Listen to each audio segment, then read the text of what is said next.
खून की प्यास पार्ट 1। काली अमावस की रात थी और रात के गहरे सन्नाटे को चीरते हुए एक औरत के चीखने की आवाजें पूरे जंगल के शांत माहौल को दहशत से भर रही थी। वो औरत इस तरह से चिल्ला रही थी जैसे किसी ने उसके बदन पर खौलता हुआ पानी डाल दिया हो। रात को अपने खेतों में पानी देने के लिए आया हुआ हरिया किसान अभी तक इन आवाजों को सुन नहीं पाया था, क्योंकि उसके बेटे किशन ने उसे नया नया मोबाइल फोन जो लाकर दिया था शहर से, और बस उसी मोबाइल फोन में ईयरफोन लगाकर वो कोई पुराना गाना सुनने में मग्न था। लेकिन जैसे ही गाना खत्म हुआ, उस औरत की चीखने की आवाज हरिया किसान के कानों से टकराई। हरिया का दोस्त रामू भी खेत में ही घाट पर गहरी नींद में खर्राटे मार रहा था। रात के उस सन्नाटे में औरत की चीखने की आवाज सुनकर ठंड के मौसम में भी हरिया किसान के माथे से पसीना टपकने लगा। रामू, अरे ओ रामू, अरे जल्दी उठ, क्या खर्राटे मारकर सो रहा है? अरे इतनी रात को ये जंगल में कौन औरत चीख रही है? पूरी तरह से चीख रही है। अरे क्या हुआ? क्या हुआ? कौन है? अरे भूत आ गया क्या? चोर आ गया क्या? अरे न चोर आया है न भूत आया है। मैं ये कह रहा हूँ कि क्या तूने इस औरत के चीखने की आवाज सुनाई देती है कि नहीं? अरे कौन सी औरत? अरे हाँ, ये आवाज है। तू पहले नहीं बता सकता था? पता नहीं कौन चुड़ैल जंगल में नाच रही है। हम घर चले जाते हैं। देखता नहीं, मैंने तो कानों में ये लगा रखा था। वो किशन ने लाके दिया ना शहर से, गाने सुन रहा था मैं। अरे लेकिन भाई, मुझे बहुत डर लग रहा है। क्या करे? अरे करना क्या है? भागो यहाँ से। भगवान जाने कौन है और क्यों इतना चीख रही है, और उस औरत के चीखने की आवाजें और ज्यादा तेज होने लगी है। हरिया और रामू के पैर डर के मारे कांप रहे थे। डर की वजह से ना वो वहां पर रुक पा रहे थे और ना ही अपनी जगह से आगे बढ़ पा रहे थे। तभी अचानक से सन्नाटा छा गया।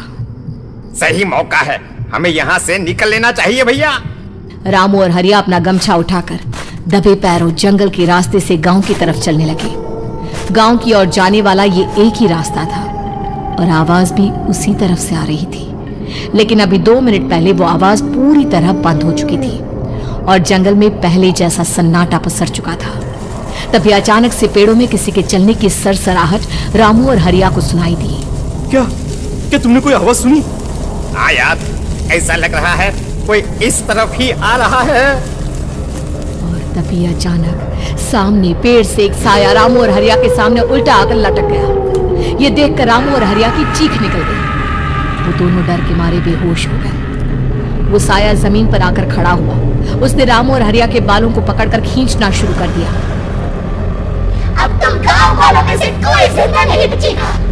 मैं तुम सबको ले जाकर उस गड्ढे के नीचे दफन कर दूंगी।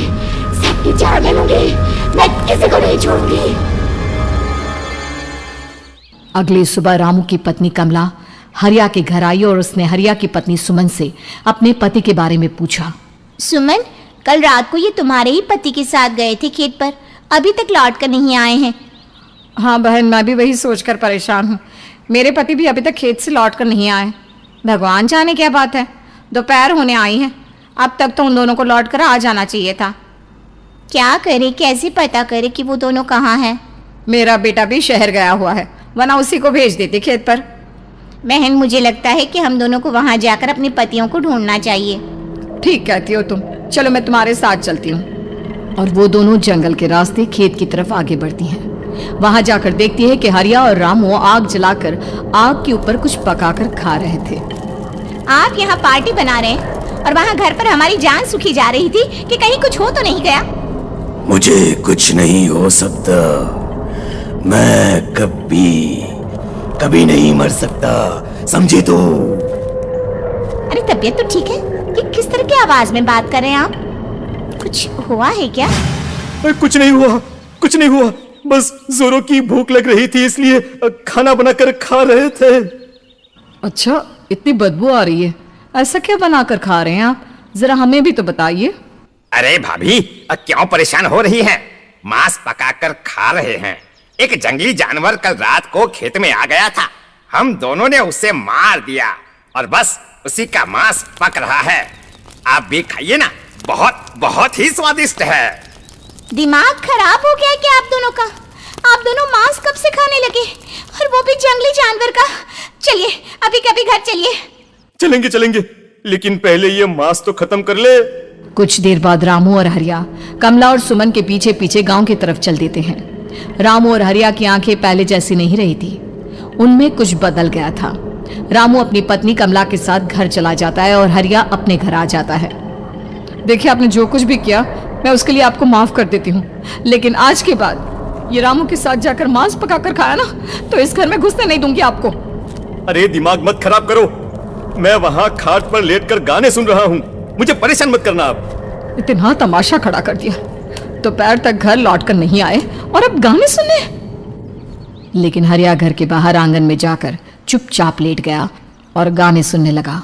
गाने सुनते सुनते हरिया को नींद आ गई। सुमन ने उसके कान से ईयर प्लग हटाया और अपने आप से कहा, जरा मैं भी तो सुनकर देखूं, ऐसे कौन से गाने सुनते हैं। उधर मोबाइल में एक अजीब सा गाना बजने लगा।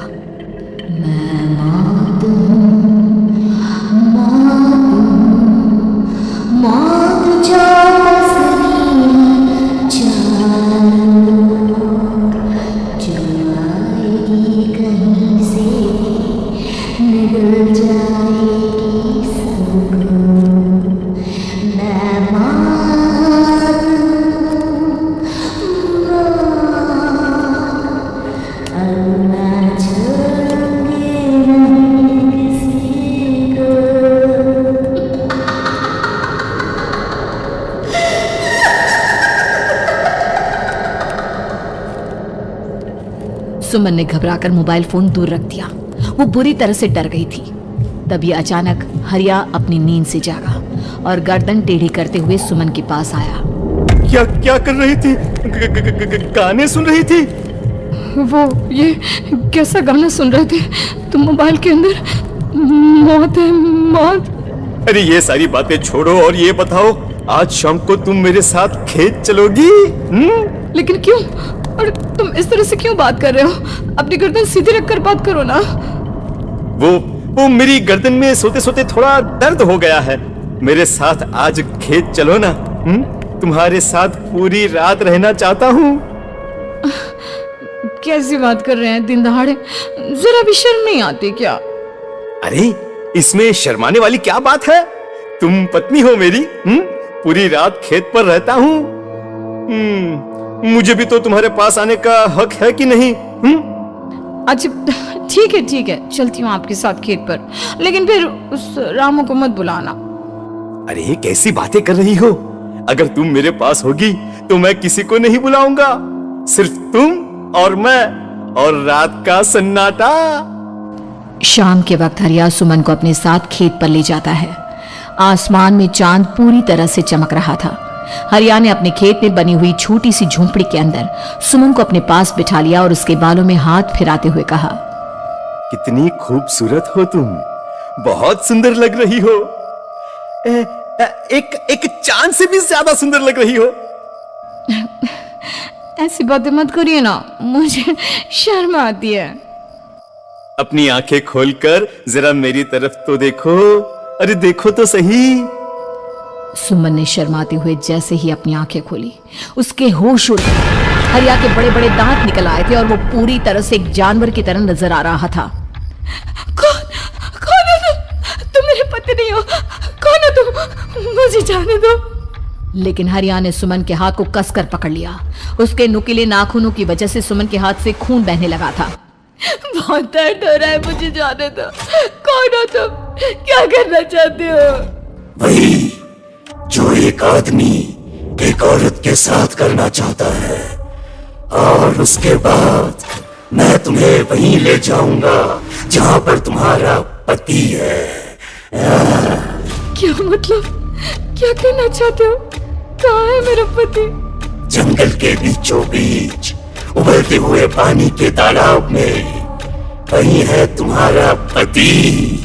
चलो चलो, मैं तुम्हें उससे मिलवा देता हूँ, लेकिन उससे पहले तुम्हें मेरी प्यास बुझानी होगी। और इतना कहकर हरिया सुमन के ऊपर जानवरों की तरह टूट पड़ता है। आखिर कौन था वो जानवर, और क्या सुमन उसके शिकंजे से बचकर निकल पाई? जानने के लिए देखिए इस कहानी का अगला भाग, खून की प्यास पार्ट 2। और उसके बाद वो जंगल एक बार फिर से सुमन की चीखों से गूंज उठा। लेकिन आज की रात सुमन की चीखों को सुनने वाला वहां पर कोई भी नहीं था। अगर वहां पर कोई मौजूद था तो बस हरिया, जो कि अब एक भेड़िए में बदल चुका था। सुमन के बालों को पकड़कर घसीटते हुए वो जंगल के बीचों बीच एक जगह पर ले जा रहा था। अगली सुबह गांव में, अरे भाई, पता नहीं क्या बात है, अपने गांव का हरिया किसान और उसकी पत्नी सुमन दोनों गायब हैं। दोनों का कोई अता पता नहीं। अरे कैसी बातें कर रहे हो भाई, ये कब हुआ है? अरे पूरे गांव में खबर फैली पड़ी है। कल रात को दोनों खेत की तरफ जा रहे थे, लेकिन लौटकर आए ही नहीं। तो हो सकता है अपने खेत पर होंगे। पूरा गांव ढूंढ कर आया है भाई। जानते हो क्या मिला वहां पर? क्या हुआ भाई? क्या मिला? बताओ हमें, क्या मिला? अरे हरिया की पत्नी सुमन के कपड़े पड़े हुए थे। शरीर का एक एक कपड़ा फटा हुआ झोपड़ी के बाहर पड़ा था, लेकिन दोनों पति पत्नी का कोई पता ठिकाना नहीं था। अरे भाई, लेकिन उसका जो दोस्त है ना रामू किसान, उससे पता करके आते हैं ना। अब तक तो दोनों साथ ही खेत पर जाया करते थे। हाँ, हमें उसके घर जाना चाहिए भाई। चलो चलो वहाँ चलते हैं, चलो। वो सारे लोग रामू के घर पर पहुंचते हैं। रामू अपने घर के बाहर बैठकर हुक्का पी रहा था। आज सारे के सारे लोग टोली बनाकर मेरे घर क्यों आ रहे हैं? क्या कोई मर गया क्या भाई? अरे कैसी बातें कर रहे हो? तुम्हारा सबसे अच्छा दोस्त हरिया और उसकी पत्नी गायब है और तुम यहाँ बैठकर हुक्का पिए जा रहे हो हैं? रामू ने अजीब सी नजरों से उन सब गांव वालों की तरफ देखा, जिसकी वजह से वो लोग एक बार के लिए डर गए। गायब है? अरे गायब नहीं है, मुक्ति मिल गई है। उन दोनों को मुक्ति मिली है। इस दुनिया में आकर हर इंसान पाप करता है और उसे उसके पापों के लिए मुक्ति मिलना बहुत जरूरी है। अरे ये कैसी बहकी बहकी बातें कर रहे हो भाई, हैं? और इसका चेहरा अजीब सा क्यों लग रहा है?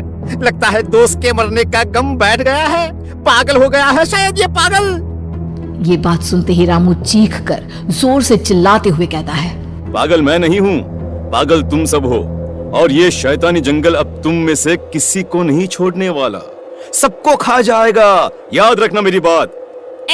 शैतानी जंगल? कैसा शैतानी जंगल? लगता है रामू पागल हो चुका है। हमें यहाँ से चलना चाहिए भाई। चलो चलो चलो।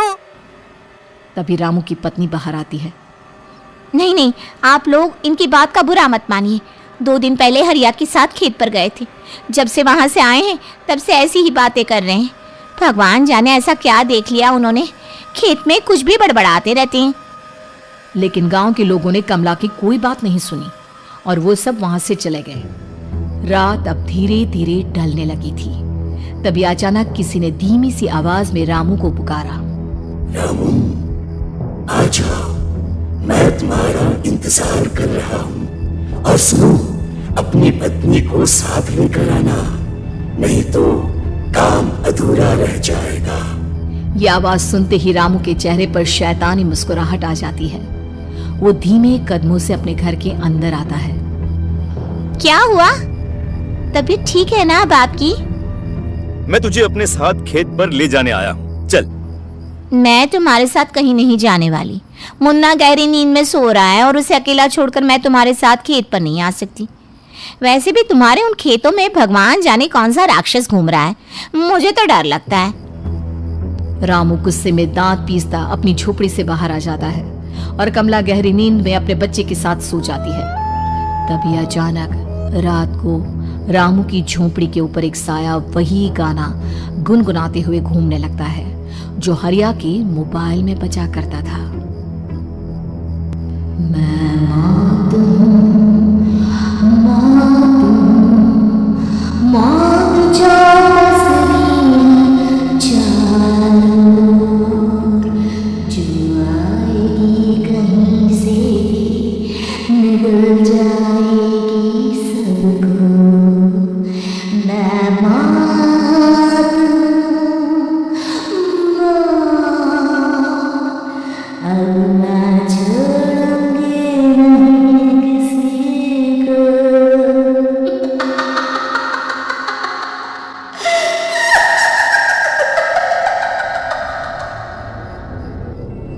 ये आवाज सुनकर रामू की पत्नी कमला की आंख खुलती है और वो देखती है कि उसका मुन्ना अपनी जगह से गायब था। कमला चीखते हुए बाहर दौड़ कर आती है। वहां पर उसने देखा कि रामू ने अपने बच्चे को झोपड़ी के बाहर एक पेड़ से उल्टा लटकाया हुआ था और उसका बच्चा चीख चीख कर रो रहा था। वहीं दूसरी तरफ एक साया बच्चे के ठीक नीचे आग जलाकर उसके चारों तरफ हैवानों की तरफ नाच रहा था। छोड़ दो मेरे बच्चे को। अरे क्या कर रहे हो तुम? शर्म नहीं आती तुम्हें? अपने ही बच्चे को इस तरह मौत के हवाले करते हुए। अपना बच्चा? किसने कहा ये मेरा बच्चा है? अरे ये तो उस रामू की औलाद है, इस गांव के किसान रामू की, और मेरी दुश्मनी इस गांव के हर इंसान के साथ है। क्या? कैसी बात कर रहे हो तुम? और ये औरत कौन है? ये मेरे बच्चे को खा जाएगी। तभी अचानक से उस साया ने एक बेहद खतरनाक दिखने वाली औरत का रूप ले लिया और उसकी आंखों से आग निकल रही थी। सही पहचाना तूने। मैं तेरे बच्चे को खा जाऊंगी। अगर तू अपनी इस हैवान पति रामू के साथ जंगल नहीं आई तो मैं तेरे बच्चे को खा जाऊंगी। लेकिन क्यों? आखिर क्या चाहते हो तुम मुझसे? मुझे जंगल क्यों ले जाना चाहती हो? औरत बुरी तरह से ठहाके मार मार कर जोर जोर से हंसने लगी और साथ में रामू भी। ये तो तुझे वहाँ चलने के बाद ही पता चलेगा ना। अगर तू नहीं आई तो थोड़ी देर में तेरा ये बच्चा आग में जलकर मर जाएगा। चल जल्दी। नहीं नहीं, मेरे बच्चे को छोड़ दो। तुम जहाँ कहोगे मैं तुम्हारे साथ चलने के लिए तैयार हूँ।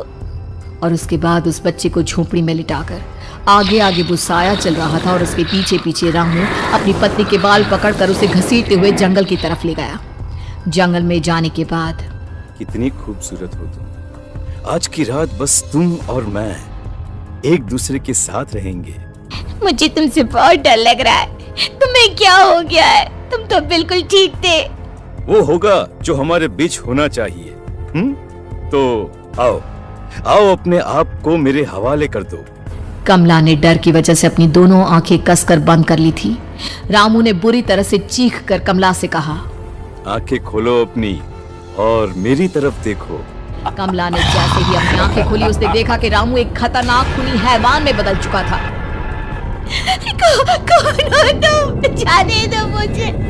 क्या चाहते हो मुझसे?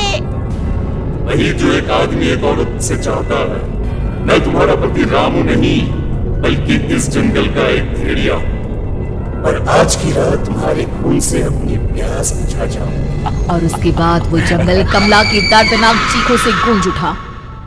अगली सुबह कमला के कपड़े भी जंगल में उसी तरह पाए गए जैसे कि सुमन के पाए गए थे। इस घटना के बाद पूरे गांव में दहशत का माहौल था। अपने माँ बाप की मौत और गांव में हो रहे इस तरह की घटनाओं की खबर सुनकर किशन शहर से गांव लौट आया था। अपने माँ बाप की बेदर्द मौत की वजह से वो बहुत परेशान था। तभी अचानक उसे अपने घर में खाट के नीचे पड़ा हुआ वो मोबाइल फोन मिला जो उसने अपने पापा हरिया को गिफ्ट किया था। अरे कितने प्यार से पापा के लिए मोबाइल फोन लेकर आया था। इसे एक दिन भी काम में नहीं ले पाए। और आखिर कौन है जो गांव में इस तरह की हत्याएं कर रहा है? क्या है इन सब के पीछे? क्या है? मुझे पता करना ही होगा, वरना एक दिन पूरा का पूरा गांव खाली हो जाएगा। इस गांव में एक भी जिंदा इंसान नहीं बचेगा। गांव के लोगों की मदद करने के इरादे से किशन अपने गांव से दूर एक दूसरे गांव में बहुत बड़े तांत्रिक के पास मिलने के लिए गया। तांत्रिक बाबा, अब आप ही कुछ उपाय बता सकते हैं। भगवान जाने हमारे गांव को किसकी नजर लग गई है। नजर नहीं लगी है, किसी ने तुम्हारे गांव को बद्दुआ दी है। किसी सताई हुई आत्मा का प्रकोप है और अब वो पूरे गांव में किसी को नहीं छोड़ेगी जब तक उसकी आत्मा को शांति नहीं मिल जाती। अरे लेकिन ऐसा कौन है बाबा? किसकी आत्मा है और कैसे मिलेगी उसे शांति? मौत है, मौत कहीं से भी आएगी और सबको निगल जाएगी। इससे बचने का सिर्फ एक ही उपाय है, लेकिन उस उपाय को करना आसान नहीं होगा। जो भी उस उपाय को करने की कोशिश करेगा उसकी जान जा सकती है। भले ही मेरी जान चली जाए, लेकिन मैं अपने गांव के लोगों की जान बचाने की पूरी कोशिश करूंगा बाबा। तो ठीक है, फिर अगली अमावस की रात जैसा मैं कहता हूँ वैसा ही करना। अमावस की रात तांत्रिक के बताए अनुसार किशन अपने साथ केरोसिन लेकर जंगल की तरफ चल पड़ा। उसके हाथ में देवी के मंदिर का सिंदूर भी था। किशन जंगल के बीचों बीच पहुंचा। ये देखकर उसकी आंखें फटी की फटी रह गई। वहां एक उबलते पानी का तालाब था और कई लोगों की लाश लटक रही थी। किशन के माँ बाप की लाश भी वहीं थी। माँ, बापू, क्या हो गया? ये क्या हो गया? तभी वहां पर एक औरत और आदमी आते हैं। उन्हें देखकर किशन चौंक जाता है। गोपाल काका, आपकी तो 5 साल पहले मौत हो गई थी। और निर्मला काकी, आप? मौत तो हो गई थी, लेकिन तुम ये नहीं जानते कि हमारी मौत कैसे हुई थी। क्या क्या कहना चाहते हैं आप? कुछ नहीं, बस ये जान लो कि अब इस गांव में कोई जिंदा नहीं बचेगा। लेकिन क्यों काकी? क्योंकि 5 साल पहले इन गांव वालों ने मुझे डायन बताकर पत्थर मार मार के मार डाला। मेरी कोई गलती नहीं थी। गांव का एक बच्चा क्या लापता हुआ, सारा इल्जाम मेरी पत्नी पे डाल दिया। और जब मैंने निर्मला की जान बचाने की कोशिश की तो मुझे भी मार डाला। आपके साथ ये बहुत गलत हुआ काका, काकी, लेकिन आप जो कर रहे हैं वो भी सही नहीं है ना? तुम यहाँ से चले जाओ, वरना तुम भी नहीं बचोगे। हमारी आत्मा पिछले 5 साल से मुक्ति के लिए भटक रही है। चले जाओ यहाँ से। मौका देखकर किशन सिंदूर उन दोनों के ऊपर डाल देता है। उनका शरीर जलने लगता है और वो भयानक तरीके से चिल्लाने लगते हैं। अगले ही पल किशन उनके ऊपर कैरोसिन डाल देता है और वो दोनों जल जाते हैं। किशन अपने माँ बाप और दूसरी लाशों का अंतिम संस्कार करवाता है और अपने घर लौट आता है। लेकिन वो अभी भी इस बात से अनजान है कि मोबाइल अभी भी बज रहा था। मैं मौत हूँ।